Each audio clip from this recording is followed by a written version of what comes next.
ആയിഷയും ഭർത്താവ് ഫിറോസും അവന്റെ വാപ്പയും ഉമ്മയും അനിയനും ചേരുന്ന ഒരു കുടുംബം വളരെ സന്തോഷത്തോടെ ജീവിച്ചു പോവുകയായിരുന്നു. വർഷങ്ങളായി ഫിറോസിന്റെ വാപ്പ ബഷീർ ബിസിനസ്സുകൾ പലതും മാറി മാറി ചെയ്ത് കുടുംബം വലിയൊരു കടക്കെണിയിലായിരുന്നു.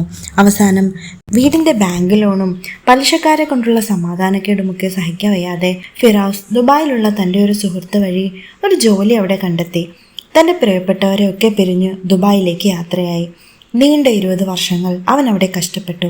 ഇന്നവൻ നാട്ടിലേക്ക് തിരികെ എത്തുകയാണ്. ഫ്ലൈറ്റിലിരുന്ന് ഫിറോസ് കണ്ണുകൾ അടച്ച് ആലോചിച്ചു തൻ്റെ കഴിഞ്ഞുപോയ ജീവിതത്തെക്കുറിച്ച്, ഇനിയുള്ള തൻ്റെ സമാധാനത്തെക്കുറിച്ച്. ഒരു മനുഷ്യായുസിൻ്റെ നല്ലൊരു ഭാഗം ഓർമ്മകളുടെ ഒരു വേലിയേറ്റം അവൻ്റെ ഉള്ളിലുണ്ടായി.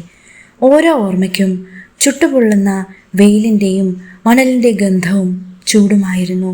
ദുബായ് എയർപോർട്ടിലേക്ക് താൻ ആദ്യമായി വിമാനം കയറുമ്പോൾ കൂടെ ഉണ്ടായിരുന്നത് തൻ്റെ മാതാപിതാക്കളുടെ കണ്ണീരിൽ കുതിർന്ന പ്രാർത്ഥനകളും ഗർഭിണിയായ തൻ്റെ പ്രിയതമയുടെ വാടിയ മുഖവുമായിരുന്നു. ജീവിതത്തിൻ്റെ സന്തോഷങ്ങൾക്ക് വേണ്ടിയുള്ള പുറപ്പാടാണിതെന്ന് പറഞ്ഞ് അവളെ സാന്ത്വനിപ്പിക്കാൻ ഫിറോസിന് അല്പം പണിപ്പെടേണ്ടി വന്നതോർത്തപ്പോൾ അവൻ്റെ മനസ്സൊന്ന് വിങ്ങി. ഗർഭിണിയായ ഈ അവസ്ഥയിൽ തൻ്റെ സാമീപ്യം അവൾ ആഗ്രഹിക്കുന്നുണ്ടാവും. അവൻ്റെ ചിന്തകൾക്ക് കടിഞ്ഞാനിട്ടുകൊണ്ട് കുടുംബത്തിൻ്റെ മാനം കാക്കാൻ ബാപ്പയുടെ തലമുറ മുതൽ കൈമാറി വന്ന കടഭാരം തീർക്കാൻ ഒരു പോക്കായിരുന്നു അത്. ലേബർ ക്യാമ്പിലെ ഇടുങ്ങിയ ഒരു മുറിയിൽ താമസിക്കുന്ന 15 പേരിൽ ഒരാളായിരുന്നു അവനെങ്കിലും അവൻ പലപ്പോഴും തനിച്ചായിരുന്നു. ആദ്യത്തെ കുറേ മാസങ്ങൾ സംസാരങ്ങൾ ഫോണിലൂടെ ആയിരുന്നുവെങ്കിലും കുഞ്ഞുണ്ടായ ശേഷം ആയിഷയും കൂടുതൽ തിരക്കിലായി. വല്ലപ്പോഴും വിളിച്ച് സുഖമാണോ എന്നുള്ള 2-3 വാചകങ്ങളിൽ ഒതുങ്ങിപ്പോയി.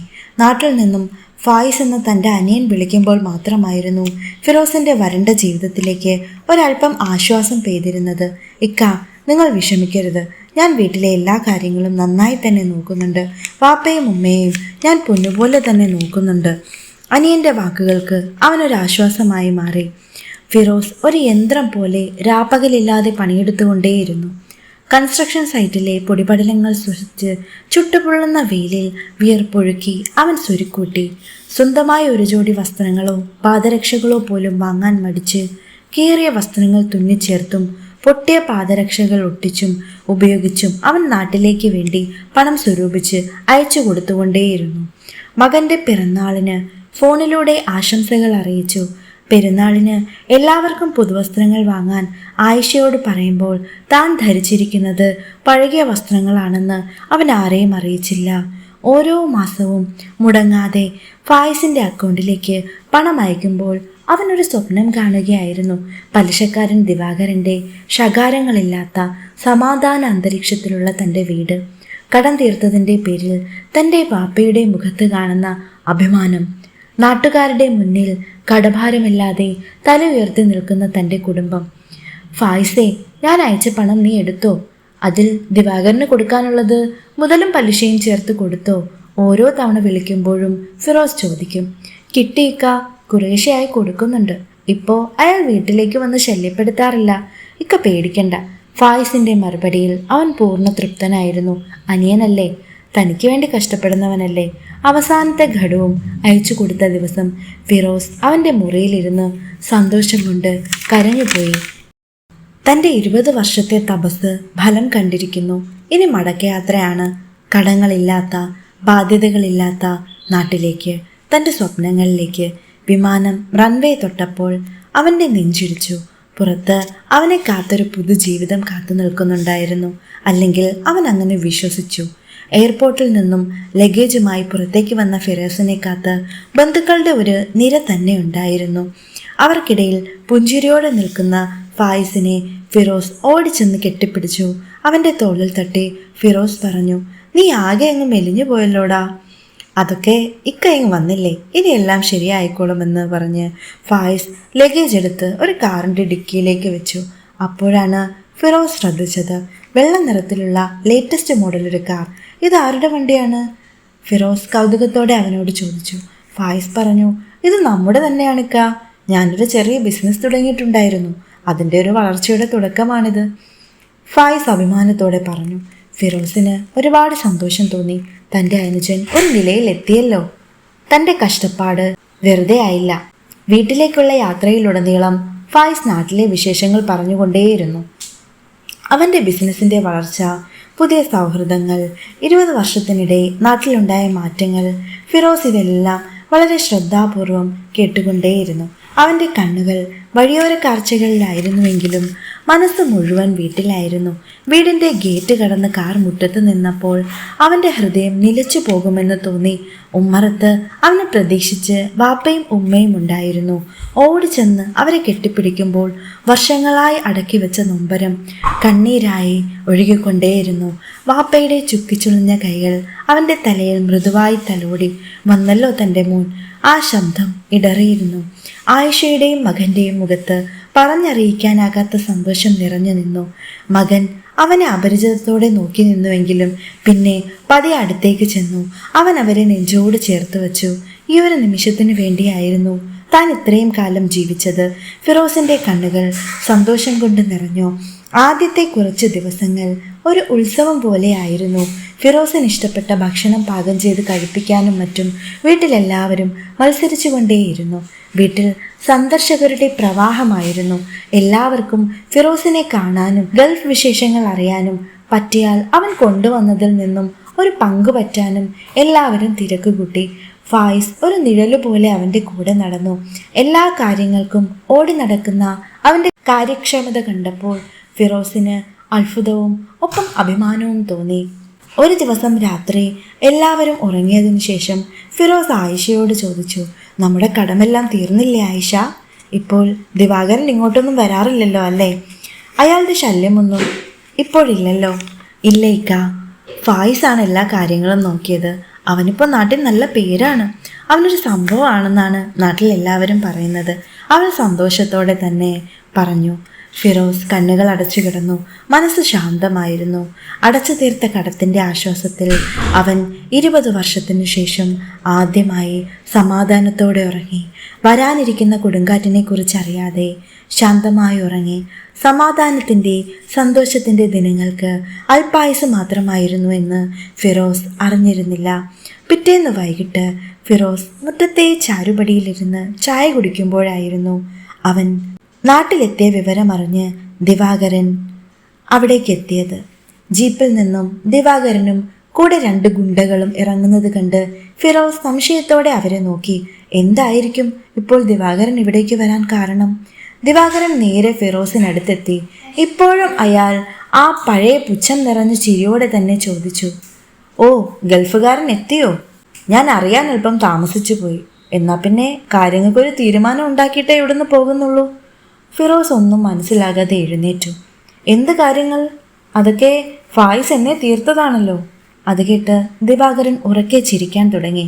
ചിരി കേട്ട് അകത്തുണ്ടായിരുന്നവരെല്ലാം പുറത്തേക്ക് വന്നു. തീർത്തെന്നോ? നിന്റെ അനിയൻ എന്നെ വട്ടം കറക്കാൻ തുടങ്ങിയിട്ടേ കുറെ കാലമായി. പലിശ പോയിട്ട് പലിശയുടെ പലിശ പോലും തന്നിട്ടില്ല. മുതൽ ഇപ്പോഴും അവിടെ തന്നെ ഉണ്ട്. എല്ലാം കൂടെ കൂട്ടി ഇപ്പോൾ ഒരു 10-15 ലക്ഷം ആയിട്ടുണ്ടാവും. എന്തായാലും നീ വന്ന സ്ഥിതിക്ക് ഒരാഴ്ച സമയം തരാം. പണം എൻ്റെ കയ്യിലെത്തിക്കണം. ഇല്ലെങ്കിൽ അയാൾ ഒരു വാണിംഗ് എന്ന പോലെ വാക്കുകൾ പാതി നിർത്തി. ഫിറോസിന് ഭൂമി തലകീഴായി മറിയും പോലെ തോന്നി. അവൻ ഫായിസിനെ വിളിച്ചു. അവനൊരു വിളറിയ ചിരിയോടെ അടുത്തേക്ക് വന്നു. ഫായിസ്, എന്താ ഇത്? എന്താണ് അയാൾ പറഞ്ഞിട്ട് പോയത്?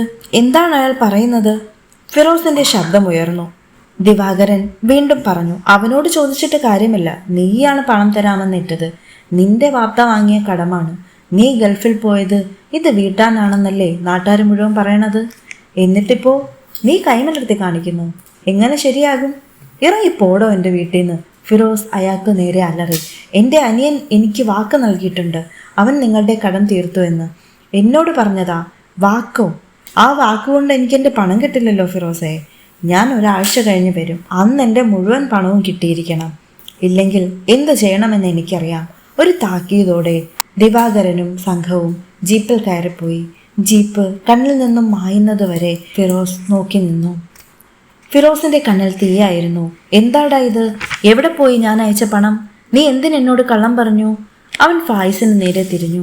അല്പനേരം ആരുമൊന്നും മിണ്ടിയില്ല. അവിടെ മാകെ ഒരു ശ്മശാന മൂകത തളം കെട്ടി നിന്നു. ഉമ്മയുടെയും ബാപ്പയുടെയും മുഖത്ത് അവിശ്വസനീയത, ആയിഷയുടെ കണ്ണിൽ ഭയം. ആ നിമിഷം ഫിറോസ് തിരിച്ചറിയുകയായിരുന്നു, താൻ പണിതുയർത്തിയ സ്വപ്നങ്ങളുടെ കൊട്ടാരത്തിന് തീ പിടിച്ചിരിക്കുന്നു. അവർക്കിടയിലെ നിശബ്ദതയെ ഭേദിച്ചത് ഫായിസിന്റെ ശബ്ദമായിരുന്നു. അതുവരെ വിളറി വെളുത്തു നിന്നിരുന്ന അവന്റെ മുഖത്ത് പതിയെ ഒരു ധാർഷ്ട്യം നിറയുന്നത് ഫിറോസ് മനസ്സിലാക്കി. എന്ത് പണം, ഏത് പണം?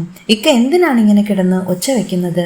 അവന്റെ ശബ്ദം ശാന്തമായിരുന്നുവെങ്കിലും അതിന് വല്ലാത്ത മൂർച്ചയുണ്ടായിരുന്നു. ഫിറോസ് ഞെട്ടിപ്പോയി.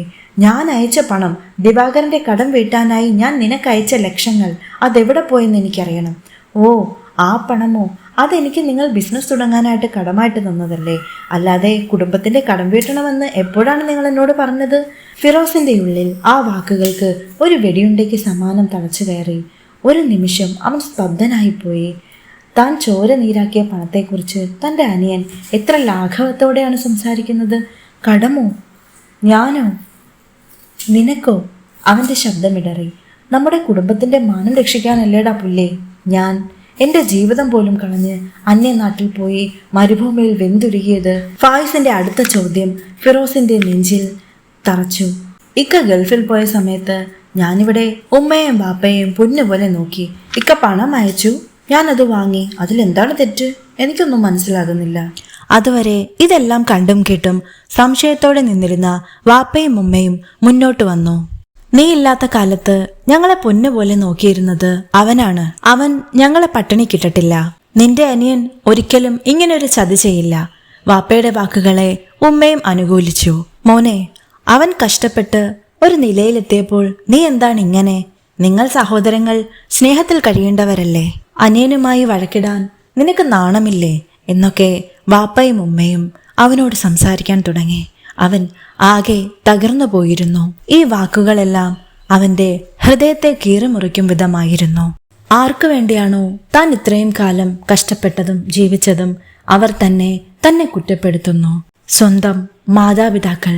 അവന്റെ കണ്ണുകൾ നിറഞ്ഞു തുളുമ്പി. അവൻ തനിക്കൊരു സഹായത്തിനെന്ന പോലെ ആയിഷയെ നോക്കി. ആ നോട്ടത്തിൽ അവനോടുള്ള വിശ്വാസം അവൾക്ക് നിറഞ്ഞു നിന്നിരുന്നു. അവൾ വാപ്പയോടും ഉമ്മയോടുമായി പറഞ്ഞു, നിങ്ങൾ എന്താണ് ഇങ്ങനെയൊക്കെ പറയുന്നത്? ആയിഷയുടെ ശബ്ദം അവിടെ മുഴങ്ങിക്കേട്ടു. ഈ മനുഷ്യൻ അവിടെ കിടന്ന് അനുഭവിച്ചതെല്ലാം എനിക്കറിയാം. സ്വന്തം അനിയനെ വിശ്വസിച്ചതാണോ അദ്ദേഹം ചെയ്ത തെറ്റ്? അവൾ ചോദിക്കാൻ തുടങ്ങി. നീ എന്താ ആയിഷ, ഞങ്ങളെ കുറ്റപ്പെടുത്തുകയാണോ? അവൻ ഞങ്ങളുടെ മോനും കൂടെയല്ലേ? ഉമ്മയുടെ ശബ്ദം ഇടറുന്നുണ്ടായിരുന്നു. ഫിറോസിന് ഇതൊന്നും താങ്ങാനായില്ല. അവൻ വേഗം മുറിയിലേക്ക് കയറി വാതിലടച്ച് കട്ടിലിൽ കിടന്നു. തലയിണയിൽ മുഖം പൂഴ്ത്തിവെച്ച് പൊട്ടിക്കരയാൻ തുടങ്ങി. ഇത്രയും കാലത്തെ പ്രവാസ ജീവിതം കൊണ്ട് താൻ എന്താണ് നേടിയത്? ഈ അപമാനമായിരുന്നോ? എല്ലാവരുടെയും വെറുപ്പായിരുന്നു. അവന് ചിന്തിക്കും തോറും വിഷമം കൂടി വന്നു. സ്വന്തം കുടുംബത്തിൽ ഒരന്യനെ പോലും മടങ്ങി വരാൻ വേണ്ടിയായിരുന്നു താൻ ഇത്രയും കാലം ഇവർക്കെല്ലാം വേണ്ടി കഷ്ടപ്പെട്ടത്, വെന്തുരുകിയത് എന്നൊക്കെ ആലോചിച്ചവൻ പൊട്ടിക്കരഞ്ഞു. പുറത്തപ്പോഴും ആയിഷയും അവൻ്റെ മാതാപിതാക്കളും തമ്മിൽ തർക്കം മൂർച്ഛിച്ചുകൊണ്ടിരുന്നു.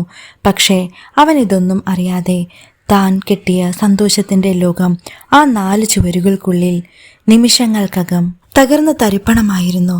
വാർത്തകൾക്ക് കാട്ടുതീയേക്കാൾ വേഗതയുള്ളതിനാൽ പിറ്റേന്ന് രാവിലെ തന്നെ ചൂടുള്ള വാർത്തയായി ഫിറോസിന്റെ വീട്ടിലെ സംഭവങ്ങൾ നാട്ടിൽ പാട്ടായി. അങ്ങാടിയിൽ ഇതൊരു ചർച്ചാ വിഷയമായി. കേട്ടവർ അതിനെ പൊടിപ്പും തൊങ്ങലും വെച്ച് പല രൂപത്തിലും ഭാവത്തിലും പറഞ്ഞു വച്ചു. അവൻ ഗൾഫുകാരനല്ലേ, അതിൻ്റെ അഹങ്കാരം കാണിക്കുകയാണ്. അനിയൻ രക്ഷപ്പെട്ടത് അവന് സഹിച്ചിട്ടുണ്ടാവില്ല എന്നുവരെ ആളുകൾ പറഞ്ഞുണ്ടാക്കി. ചായക്കടയിലെ ഒരു കൂട്ടം ആളുകൾക്കിടയിൽ ഏറ്റവും വലിയ ചർച്ചാ വിഷയം ഫിറോസായി മാറിയിരുന്നു. എല്ലാവരും ഫിറോസിനെ കുറ്റപ്പെടുത്താൻ തുടങ്ങി. അനിയൻ ഫായിസിനെ അനുകൂലിച്ചും സംസാരിച്ചു. ഫായിസിന് നാട്ടിലെല്ലാവർക്കും വലിയ കാര്യമായിരുന്നു. കാരണം അവൻ നാട്ടിലെല്ലാ കാര്യങ്ങളിലും ഇടപെടുകയും മുൻപന്തിയിൽ തന്നെ നിൽക്കുകയും ചെയ്യുമായിരുന്നു. അതുകൊണ്ട് നാട്ടുകാർക്ക് അവൻ വളരെ പ്രിയങ്കരനായിരുന്നു. അവൻ്റെ ഭാഗത്തു നിന്നും ഒരു തെറ്റുണ്ടാകുമെന്ന് ആർക്കും വിശ്വസിക്കാൻ പോലും കഴിയാത്ത ഒരു കാര്യമായിരുന്നു. മറ്റുള്ളവരുടെ മുന്നിലുള്ള അമിത വിനയവും സഹായ മനസ്ഥിതിയുമായിരുന്നു അവൻ ആ നാട്ടിൽ നല്ല പേര് നേടിക്കൊടുക്കാനുണ്ടായ കാരണം. എന്നാൽ വർഷങ്ങളായി ഗൾഫിലായിരുന്ന ഫിറോസിനെ ആർക്കും ഒരു പരിചയവുമില്ലാത്ത ഒരാളുമായിരുന്നു. നാട്ടുകാരും വീട്ടുകാരും ബന്ധുക്കളും മറ്റെല്ലാവരും തന്നെ ഫായിസിന്റെ പക്ഷം ചേർന്ന് സംസാരിച്ചു. ഫിറോസിനെ കുറ്റപ്പെടുത്താനും തുടങ്ങി. കാണുന്നവരെല്ലാം ഫിറോസിനെ കുറ്റപ്പെടുത്താനും ഉപദേശിക്കാനും തുടങ്ങി. നിനക്ക് കടം തീർക്കാനുള്ള കഴിവില്ലെങ്കിൽ അത് മറ്റുള്ളവന്റെ തലയിൽ കെട്ടിവെക്കുകയല്ല വേണ്ടത്. കുടുംബത്തെക്കാൾ വലുതാണോ പണം? അനിയനല്ലേ അവൻ.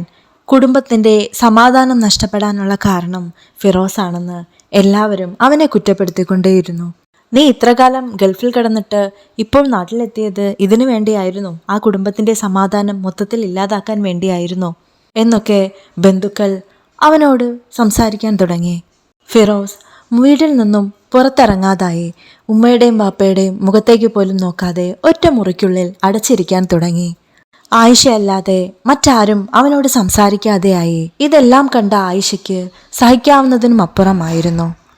ജനലിലൂടെ പുറത്തേക്ക് നോക്കിയാൽ തന്നെ അവനെ കാണുന്നവർ മുഖം തിരിക്കുന്നതും പരസ്പരം അടക്കം പറയുന്നതും അവൻ ശ്രദ്ധിക്കുന്നുണ്ടായിരുന്നു. സ്വന്തം നാട്ടുകാരുടെയും വീട്ടുകാരുടെയും എല്ലാം മുമ്പിൽ ഒരു പരിഹാസ കഥാപാത്രത്തെ പോലെ ജീവിക്കേണ്ടി വരുന്നത് ആലോചിച്ച് ആകെ തകർന്നിരിക്കുന്ന അവനെ ആയിഷ അവളാൽ കഴിയുന്ന വിധം സാന്ത്വനിപ്പിക്കാനും എന്താണ് സംഭവിച്ചതെന്ന് അറിയാനുമായി അവനോട് സംസാരിച്ചു. കാര്യങ്ങളെല്ലാം അവൻ വിശദമായി ആയിഷയോട് സംസാരിച്ചു. അപ്പോഴാണ് അവൾക്ക് അനുജൻ തങ്ങളോട് ചെയ്ത ചതി എന്താണെന്ന് മനസ്സിലായത്. അവൾ തീർച്ചയായും അവനോടൊപ്പം ഉണ്ടാകുമെന്ന് ഉറപ്പ് കൊടുത്തു. ഫിറോസിന്റെ ഉള്ളിൽ ഒരു പ്രതീക്ഷയുണ്ടായി. എന്നാൽ അവന്റെ പ്രതീക്ഷകളെല്ലാം തകിടം മറിക്കും വിധത്തിലായിരുന്നു അവന്റെ വാപ്പയുടെയും ഉമ്മയുടെയും പെരുമാറ്റം. താൻ ജനിച്ചു വളർന്ന നാട്ടിലും സ്വന്തം വീട്ടിലും അവൻ ഒറ്റപ്പെട്ടതുപോലെയായി. ഒരു ദിവസം വൈകിട്ട് മുറിയിലേക്ക് കടന്നു വന്ന തൻ്റെ വാപ്പ ഫിറോസ് വളരെയധികം പ്രതീക്ഷയോടെ എഴുന്നേറ്റു. അവനെ വാപ്പ എങ്കിലും മനസ്സിലാക്കും എന്ന് വെറുതെ അവൻ ആശിച്ചു. പക്ഷേ ഫിറോസ്, നീ എന്നാണ് ഇനി തിരികെ പോകുന്നത്?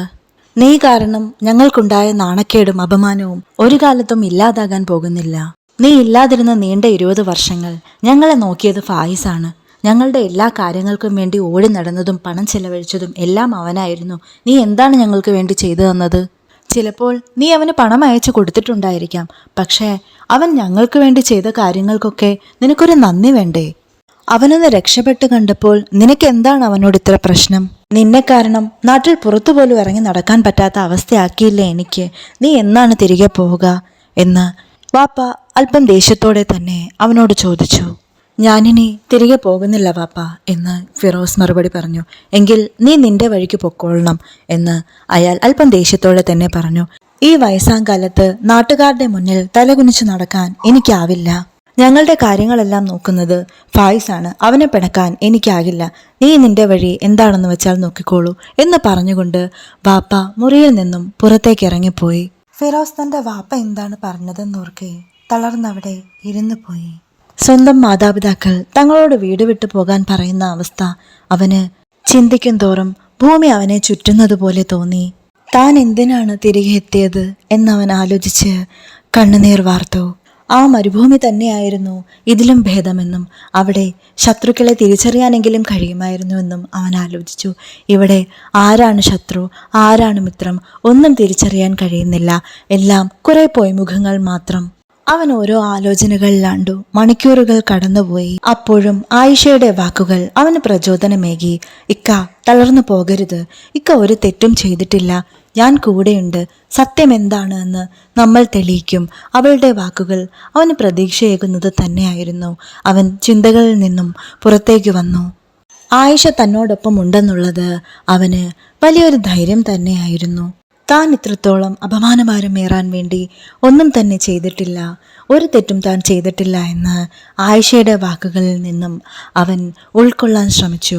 ഇത്രയും പേർ തന്നെ അവിശ്വസിക്കുമ്പോഴും തന്നെ വിശ്വസിക്കുന്ന ഈ ഒരുവൾക്ക് വേണ്ടിയെങ്കിലും സത്യം തെളിയിക്കണം എന്ന് തീരുമാനിച്ച് കരഞ്ഞു തളർന്നുറങ്ങിയിരുന്ന ആ രാത്രികൾക്ക് വിട പറഞ്ഞുകൊണ്ട് ഒരു പുത്തൻ ജീവിതത്തിൻ്റെ തുടക്കമായിരുന്നു അവൻ പിറ്റേന്ന് രാവിലെ കണ്ണു തുറന്നത്.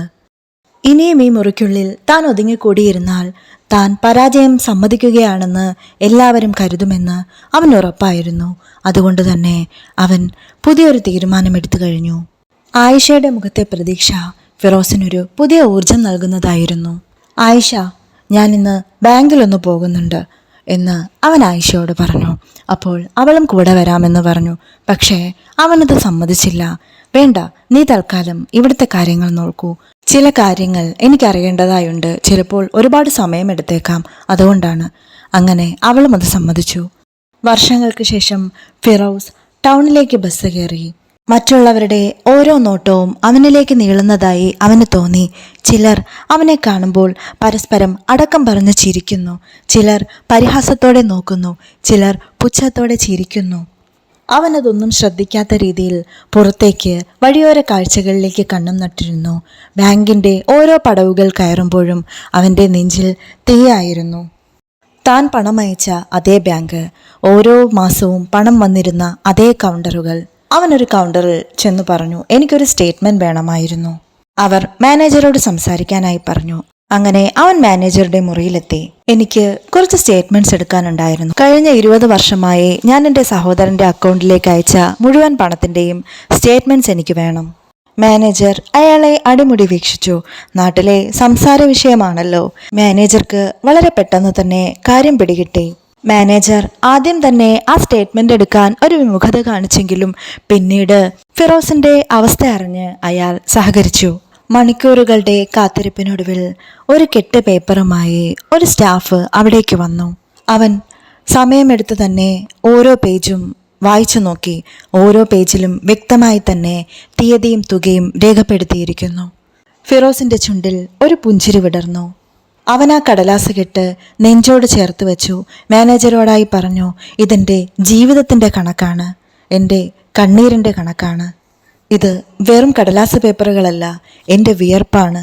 അവൻ ആ സ്റ്റേറ്റ്മെൻറ്റ്സുമായി പുറത്തേക്കിറങ്ങുമ്പോൾ അവൻ്റെ ഉള്ളിൽ വല്ലാത്തൊരു ആത്മവിശ്വാസം തോന്നി.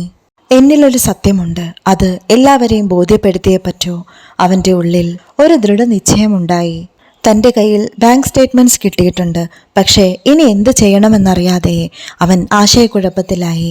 താനിനി ഒരു കേസിൻ്റെ വഴിക്ക് പോയാൽ തൻ്റെ കുടുംബത്തെ അതൊന്നുകൂടി ബാധിക്കില്ലേ? അത് കുടുംബത്തെ വീണ്ടും നാണക്കേടിലേക്ക് കൊണ്ടുപോകുമോ എന്നൊക്കെ ചിന്തിച്ച് തിരികെ വീട്ടിലേക്ക് പോകാനായി ബസ് സ്റ്റോപ്പിലേക്ക് നടക്കുമ്പോഴായിരുന്നു തൻ്റെ ബാല്യകാല സുഹൃത്തായിരുന്ന റസാഖിനെ അവൻ അവിടെ വെച്ച് കാണുന്നത്. ഫിറോസിനെ കണ്ടപാടെ റസാഖ് അവൻ്റെ അടുത്തേക്ക് ഓടിയെത്തി. ഫിറോസിൻ്റെ മുഖം കണ്ടപ്പോൾ തന്നെ റസാഖിന് മനസ്സിലായിരുന്നു അവൻ്റെ ഉള്ളിൽ എന്തോ ഒരു വലിയ സങ്കടം ഒളിഞ്ഞു കിടക്കുന്നുണ്ടെന്ന്. ടൗണിലൊരു പലചരക്ക് കട നടത്തുകയായിരുന്നു റസാഖ്. ഒരുപാട് വർഷങ്ങൾക്ക് ശേഷം കണ്ടതായതുകൊണ്ട് തന്നെ അവർക്ക് സംസാരിക്കാൻ ഒരുപാട് കാര്യങ്ങളുണ്ടായിരുന്നു. അതുകൊണ്ട് തന്നെ റസാഖ് അവനെയും കൂട്ടി അടുത്തൊരു ചായക്കടയിലേക്ക് പോയി. ഫിറോസിനെ കുറിച്ച് നാട്ടിൽ പാട്ടായിരുന്ന എല്ലാ കാര്യങ്ങളും അവൻ അറിഞ്ഞിരുന്നുവെങ്കിലും റസാഖ് അതൊന്നും വിശ്വസിച്ചിരുന്നില്ല. കാര്യങ്ങളെല്ലാം ഫിറോസിനോട് അവൻ വിശദമായി തന്നെ ചോദിച്ചറിഞ്ഞു. ഫിറോസ് നാട്ടിൽ നിന്നും ഗൾഫിലേക്ക് പുറപ്പെട്ടതു മുതൽ അവിടെ നിന്നും തിരികെ എത്തുന്നത് വരെയുള്ള എല്ലാ കാര്യങ്ങളും വളരെ വിശദമായി തന്നെ അവൻ റസാഖിനോട് പറഞ്ഞു. അവൻ പലപ്പോഴും പറയുന്നതിനിടയിൽ ഒഴുകി വന്ന കണ്ണുനീർ തുടച്ചു മാറ്റി. റസാഖിന് അതിൽ നിന്നും തന്നെ കാര്യങ്ങളെല്ലാം മനസ്സിലായിരുന്നു. റസാഖ് അവൻ്റെ കയ്യിലുണ്ടായിരുന്ന സ്റ്റേറ്റ്മെൻറ്റ്സ് എല്ലാം വിശദമായി തന്നെ പരിശോധിച്ചു നോക്കി. നമുക്കിത് കോടതി വഴി തന്നെ മുന്നോട്ട് പോകാം എന്നവനോട് പറഞ്ഞു. അത് വീണ്ടും കുടുംബത്തിൽ വലിയ പ്രശ്നങ്ങൾ സൃഷ്ടിക്കുമോ എന്ന ഫിറോസിൻ്റെ ആശങ്ക മനസ്സിലാക്കി റസാഖ് അവനെ ആശ്വസിപ്പിച്ചു. നീ വിഷമിക്കാതിരിക്കൂ, ഒരു പ്രശ്നങ്ങളും ഉണ്ടാകില്ല, സത്യം തെളിയിക്കാം നമുക്ക്. റസാഖ് അവനോടൊപ്പം നിൽക്കാമെന്ന് പറഞ്ഞത് ഫിറോസിന് വല്ലാതെ ആശ്വാസമേകി. തനിക്ക് പരിചയമുള്ള ഒരു അഡ്വക്കേറ്റ് ഉണ്ടെന്നും നമുക്ക് അദ്ദേഹത്തെ ഒന്ന് പോയി കാണാമെന്നും റസാഖ് അവനോട് പറഞ്ഞു. അങ്ങനെ അവർ ഒരുമിച്ച് അഡ്വക്കേറ്റിനെ കാണാനായി പോയി. ഫിറോസിൻ്റെ കയ്യിലെ സ്റ്റേറ്റ്മെൻ്റ് എല്ലാം അദ്ദേഹം വാങ്ങി നോക്കിയതിനു ശേഷം പറഞ്ഞു, അല്പം കോംപ്ലിക്കേറ്റഡ് ആണ് ഫിറോസ്. നമ്മൾ ഉദ്ദേശിക്കുന്നത് പോലെയല്ല കാര്യങ്ങൾ. തെളിവുകൾ നമ്മളുടെ കയ്യിലുണ്ട്, പക്ഷേ നമ്മൾക്ക് അനുകൂലമായ സാക്ഷികളെ നമ്മൾ നിരത്തേണ്ടി വരും. അഡ്വക്കേറ്റ് പറഞ്ഞത് കേട്ട് ഫിറോസ് മനോവിഷമത്തിലായി. പക്ഷേ റസാഖും വക്കീലും ഉറപ്പ് കൊടുത്തു, നമുക്ക് പരിശ്രമിക്കാം, പരിശ്രമം ഒരിക്കലും വിജയം കാണാതെ പോകില്ല. സത്യത്തിന്റെ മുഖം എത്ര തന്നെ വികൃതമാക്കാൻ നോക്കിയാലും അതൊരിക്കൽ മറനീക്കി പുറത്തു വരിക തന്നെ ചെയ്യും. ആ വാക്കുകൾ ഫിറോസിന്റെ ഉള്ളിൽ ആത്മവിശ്വാസത്തിന്റെ തിരികൊളുത്തി. പിന്നീട് അങ്ങോട്ടുള്ള ദിനങ്ങൾ അവന്റെ കയ്യിലുള്ള സത്യം തെളിയിക്കാൻ വേണ്ടിയുള്ള പുറപ്പാടായിരുന്നു. എല്ലാ കാര്യങ്ങൾക്കും ആയിഷയുടെയും റസാഖിന്റെയും പിൻബലം ഫിറോസിന് താങ്ങായി നിന്നു. തനിക്കെതിരെ കേസ് കൊടുത്തെന്നറിഞ്ഞ ഫായിസ് വീട്ടിലേക്ക് വന്ന് മാതാപിതാക്കളോടും ഫിറോസിനോടും ദേഷ്യപ്പെട്ടു. ഫിറോസിനെയും കുടുംബത്തെയും അവിടെ നിന്നും പുറത്താക്കണമെന്ന് മാതാപിതാക്കളോട് ആവശ്യപ്പെട്ടു. ഒരു ബാഗിനുള്ളിൽ തങ്ങൾക്ക് വേണ്ട വസ്ത്രങ്ങൾ മാത്രം എടുത്തുകൊണ്ട് ആയിഷയും ഫിറോസും മകനുമായി പുറത്തേക്ക് വന്നു. അവർ ആരുടെയും മുഖത്തേക്ക് നോക്കിയില്ല. ഒരു പിൻവിളിക്കായി തിരിഞ്ഞു നിന്നതുമില്ല. ഒരായുസ് മുഴുവൻ കഷ്ടപ്പെട്ട ചോര നീരാക്കി വെച്ച തന്റെ ആകെ സമ്പാദ്യമെന്ന് കരുതിയ തന്റെ വീടും ഇന്ന് നഷ്ടമായിരിക്കുന്നു. അവിടെ തനിക്കുണ്ടായിരുന്ന ആ ഒരു സ്ഥാനവും നഷ്ടമായിരിക്കുന്നു. ഇനി എന്ത് എന്ന് ചിന്തിച്ചുകൊണ്ട് അവർ മുന്നോട്ട് നടന്നു. ഫിറോസിനൊരു സഹായത്തിനായി റസാഖ് അല്ലാതെ മറ്റൊരാശ്രയവും ഉണ്ടായിരുന്നില്ല. തൽക്കാലം റസാഖ് അവന്റെ വീട്ടിൽ അവരെ താമസിപ്പിച്ചു. പതിയെ ഒരു വാടക വീടെടുത്ത് നൽകി. ഫിറോസ് റസാഖിനൊരു സഹായിയായി കൂടെ നിന്നു. ഇതിനിടെ അവർ കേസിനാസ്പദമായ സാക്ഷികളെയും കണ്ടെത്തിയിരുന്നു. ഇതിനിടെ പല പ്രാവശ്യം ഫിറോസും റസാഖും ചേർന്ന് കാര്യങ്ങൾ കോടതിയിലെത്താതെ ഒത്തുതീർപ്പാക്കാൻ വേണ്ടി ശ്രമിച്ചിരുന്നുവെങ്കിലും അവൻ അതൊന്നും കേട്ടതായി പോലും നടിച്ചില്ല. ഫിറോസ് അവന്റെ മുന്നിൽ തന്റെ കയ്യിലുണ്ടായിരുന്ന ബാങ്ക് സ്റ്റേറ്റ്മെന്റ് കാണിച്ച ശേഷം പറഞ്ഞു, ഇതിൽ ഞാൻ അയച്ച ഓരോ പൈസയുടെയും കണക്കുണ്ട്. തെളിവുകളെല്ലാം എൻ്റെ കയ്യിലുണ്ട്. നീ വാപ്പയോടും ഉമ്മയോടും സത്യം തുറന്നു പറയണം. ഫിറോസിന്റെ വാക്കുകൾ ദൃഢമായിരുന്നു. പക്ഷേ ഫായിസ് അതൊന്നും ശ്രദ്ധിച്ചതുപോലുമില്ല.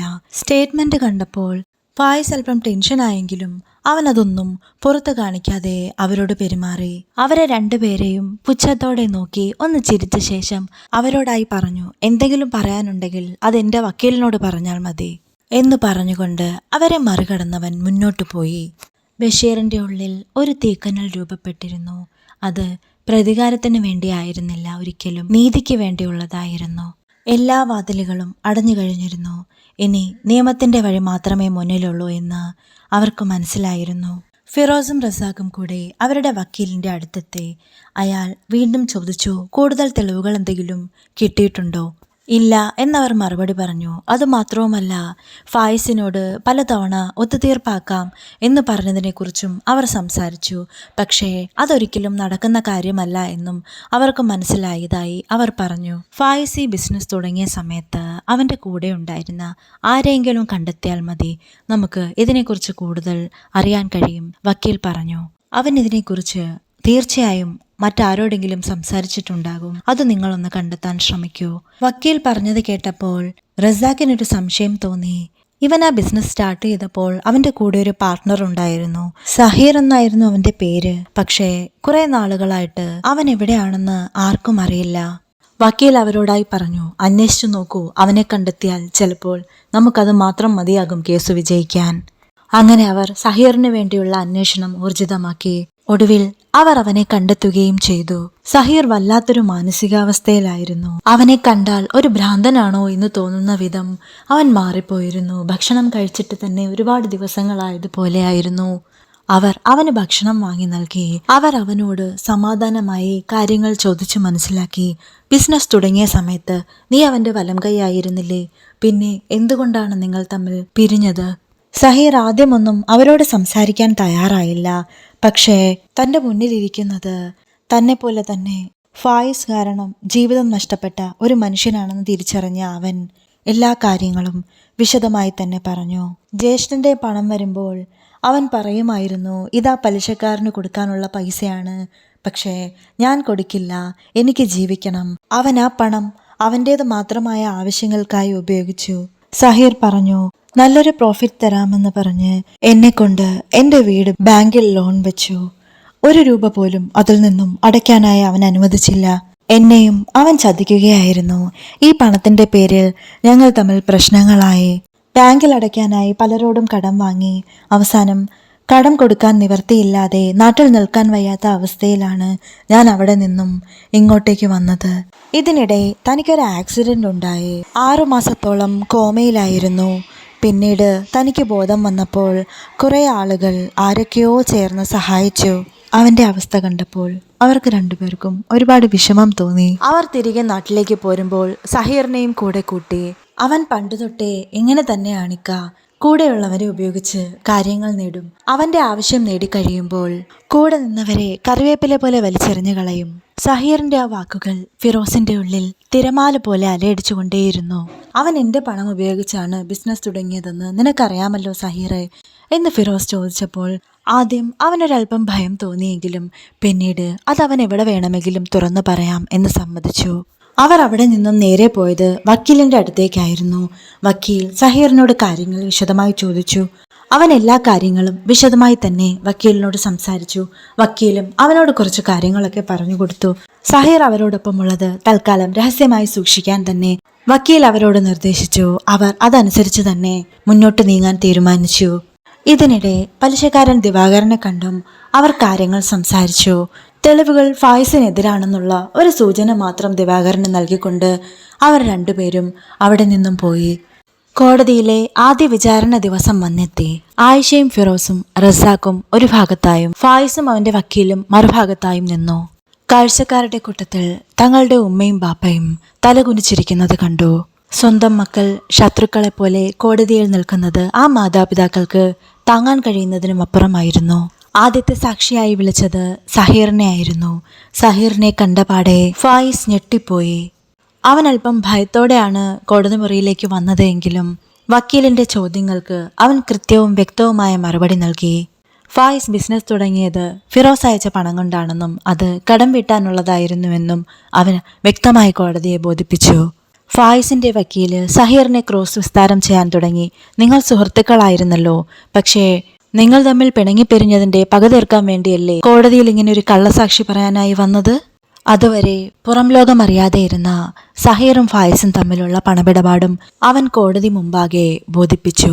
സഹീർ പറഞ്ഞതെല്ലാം കേട്ടുനിന്നവർക്ക് ഫായിസിനോട് എന്തെന്നില്ലാത്ത ദേഷ്യം തോന്നി.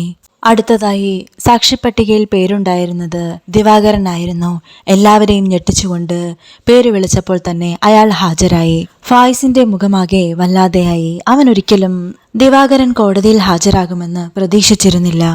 അയാൾ സാക്ഷിക്കൂട്ടിൽ കയറിയ ശേഷം പറഞ്ഞു, എനിക്ക് ഫിറോസ് പണം തരാനുണ്ട്. പക്ഷേ അത് അവൻ വാങ്ങിയതല്ല, അത് അവന്റെ വാപ്പ എന്റെ കയ്യിൽ നിന്നും കടമായി വാങ്ങിയതാണ്. ആ കടം വീട്ടാമെന്ന് ഫായിസ് എന്നോട് പലതവണ പറഞ്ഞിട്ടുണ്ട്.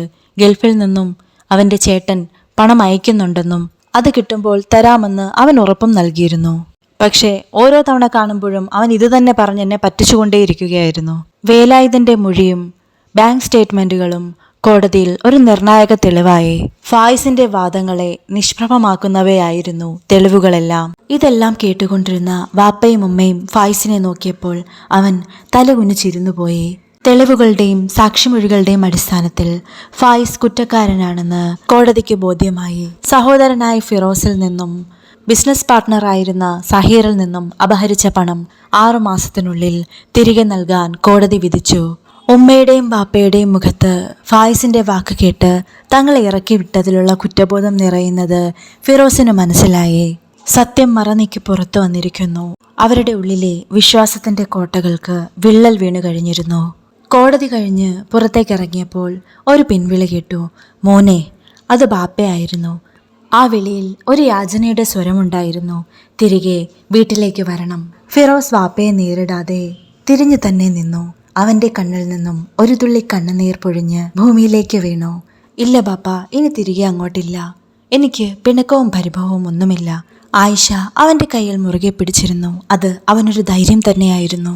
അവർ പിന്തിരിഞ്ഞു നോക്കാതെ മുന്നോട്ട് തന്നെ നടന്നുപോയി. ഫായിസ് തന്റെ മാതാപിതാക്കളുടെ മുഖത്തേക്ക് നോക്കാനാകാതെ തലകുനിച്ചു നിന്നു. അവർക്കിടയിൽ ഒരു മൗനം തളം കെട്ടി നിന്നു. ഫായിസ് തന്റെ കാറെടുത്ത് വാപ്പയും ഉമ്മയും കൂട്ടാനായി അരികിലേക്ക് വന്നു. അപ്പോഴേക്കും അവർ ഒരു ഓട്ടോയിൽ കയറി വീട്ടിലേക്ക് പുറപ്പെട്ടു. ഒരു സഹോദരൻ മറ്റൊരു സഹോദരന്റെ വിയർപ്പിനെ സ്വന്തം സുഖത്തിനു വേണ്ടി എങ്ങനെയാണ് ഉപയോഗിച്ചത് എന്ന് തിരിച്ചറിഞ്ഞപ്പോൾ ഫിറോസിനെ കുറ്റപ്പെടുത്തിയിരുന്നവർക്കെല്ലാം കുറ്റബോധം തോന്നി. ഫായിസിന്റെ ലോകം തന്നെ അവസാനിച്ചിരുന്നു. അവൻ ഒരു പ്രതിമ കണക്കേയിരുന്നു. നാട്ടുകാരുടെ മുന്നിൽ താൻ ഇത്രയും നാളും ഉണ്ടാക്കിയെടുത്ത നിലയും വിലയും വിശ്വാസ്യതയും എല്ലാം തകർന്നടിഞ്ഞിരിക്കുന്നു. ഫിറോസ് കേസ് ജയിച്ചെങ്കിലും അവന് ഉള്ളിൽ സന്തോഷം തോന്നിയില്ല. കാരണം പണം തിരികെ കിട്ടും, പക്ഷേ നഷ്ടമായ ബന്ധങ്ങളോ? അന്ന് വൈകുന്നേരം വാപ്പയും ഉമ്മയും അവൻ താമസിക്കുന്ന വാടക വീടിന്റെ വാതിൽക്കൽ വന്നു നിന്നു. അവർ ഫായിസിനെ ഉപേക്ഷിച്ച് വന്നതാണെന്ന് പറഞ്ഞു. ഇനി അവനോടൊപ്പം അവർ കഴിയില്ല എന്നും അവൻ അവരെ അകത്തേക്ക് ക്ഷണിച്ചിരുത്തി. വാപ്പയും ഉമ്മയും അവനെ ചേർത്ത് പിടിച്ച് കരഞ്ഞു. അവനെ തെറ്റിദ്ധരിച്ചു പോയതിൽ അവർ ഒരുപാട് വിഷമം പറഞ്ഞു. അവനോട് മാപ്പ് ചോദിച്ചു. വാപ്പയുടെ വാക്കുകൾ ഇടറി. പക്ഷേ ഫിറോസ് ഒന്നും പറഞ്ഞില്ല. നാളുകളായി ഉള്ളിൽ കൊണ്ടു നടന്ന സങ്കടം കണ്ണീരായി ഒഴുകി. അവർക്കിടയിലുണ്ടായ എല്ലാ പരിഭവങ്ങളും അവിടെ തീർന്നു. 20 വർഷം ഞാൻ കഷ്ടപ്പെട്ടത് എൻ്റെ കുടുംബത്തെ പോലും മറന്നാണെന്ന് നിങ്ങൾക്കറിയില്ലേ? എന്നിട്ടും ഒരു വാക്കുകൊണ്ട് അവൻ പറഞ്ഞ കള്ളം നിങ്ങൾ വിശ്വസിച്ചില്ലേ? എന്നെ ആ രാത്രിയിൽ വീടിന് പുറത്താക്കിയത് ഞാൻ എങ്ങനെ മറക്കും ബാപ്പ? ഫിറോസിന്റെ ചോദ്യങ്ങൾക്ക് മുമ്പിൽ അവർക്ക് ഉത്തരമുണ്ടായിരുന്നില്ല. എനിക്കെല്ലാം ക്ഷമിക്കാൻ പറ്റും ബാപ്പ, പക്ഷേ മറക്കാൻ കഴിയുമോ എന്നെനിക്കറിയില്ല. എന്റെ മനസ്സിലുണ്ടായ ഈ മുറിവുണങ്ങാൻ ഒരുപാട് സമയമെടുക്കും. എന്നോട് എന്തൊക്കെ ദ്രോഹം ചെയ്തു എന്ന് പറഞ്ഞാലും അവനും എൻ്റെ അനിയനല്ലേ. നിങ്ങൾ ഒരിക്കലും അവനെ ഉപേക്ഷിക്കരുത്. വരൂ, തിരികെ ഞാൻ കൊണ്ടാക്കാം. അവൻ ബാപ്പയെയും ഉമ്മയെയും കൂട്ടി വീട്ടിലേക്ക് പോയി. അവർ തിരികെ ആ വീടിന് മുമ്പിലെത്തുമ്പോൾ എല്ലാം നഷ്ടപ്പെട്ടവനെ പോലെ ആകെ തകർന്നു നിൽക്കുന്ന ഫായിസിനെയാണ് അവർ കണ്ടത്. ആരും പരസ്പരം സംസാരിച്ചില്ല. അവർക്കിടയിൽ ഒരു മൗനം തളം കെട്ടി നിന്നു. ബാപ്പയും ഉമ്മയും അകത്തേക്ക് പോയി. ഫായിസ് ഒരു യാചനയോടെ ഫിറോസിന്റെ മുഖത്തേക്ക് നോക്കി. അവൻ തിരിഞ്ഞു നോക്കാതെ വീട്ടിലേക്ക് നടന്നു. വീട്ടിലെത്തിയിട്ടും വിഷമിച്ചിരിക്കുന്ന ഫിറോസിനെ കണ്ട ആയിഷ അവന്റെ കൈ ചേർത്ത് പിടിച്ചു പറഞ്ഞു, എല്ലാം ശരിയാകും ഇക്ക. അതെ, എല്ലാം ശരിയാകും എന്നുള്ള പ്രതീക്ഷയിൽ അവർ മുന്നോട്ടു നീങ്ങി. ഫായിസ് കോടതി പറഞ്ഞ സമയത്തിനുള്ളിൽ അവന് നൽകാനുള്ള പണം തിരികെ നൽകി. ഫായിസ് നാട്ടിൽ തലയുയർത്തി നടക്കാനാകാത്ത രീതിയിൽ തന്നെ ജീവിക്കേണ്ടി വന്നു. ഫിറോസ് ആ പണം കൊണ്ട് ദിവാകരന്റെ കടം വീട്ടി. ബാക്കി തുക കൊണ്ട് അവനൊരു ബുക്ക് സ്റ്റോൾ തുടങ്ങി. കാലങ്ങൾ കടന്നുപോയി. എല്ലാവരും പതിയെ മറന്നു തുടങ്ങി. ഫിറോസിന്റെയും ആയിഷയുടെയും ജീവിതം സമ്പന്നതയിലേക്ക് കുതിച്ചു. ഉമ്മയെയും വാപ്പയെയും അവർ കൂടെ കൂട്ടി. ചില മുറിവുകൾ അങ്ങനെയാണ്, കരിയാൻ ഒരുപാട് സമയമെടുക്കും. വിശ്വാസത്തിന്റെയും സ്നേഹത്തിന്റെയും പേരിലുണ്ടാകുന്ന കടങ്ങൾ വീട്ടാൻ ഒരുപാട് സമയമെടുക്കും. അങ്ങനെയുണ്ടാകുന്ന കടങ്ങൾ ഒരിക്കലും പൂർണ്ണമായും അടച്ചു തീർക്കാൻ കഴിഞ്ഞെന്ന് വരില്ല. അത് കാലത്തിന്റെ കണക്ക് പുസ്തകത്തിൽ എഴുതി ചേർത്തവയായിരിക്കും.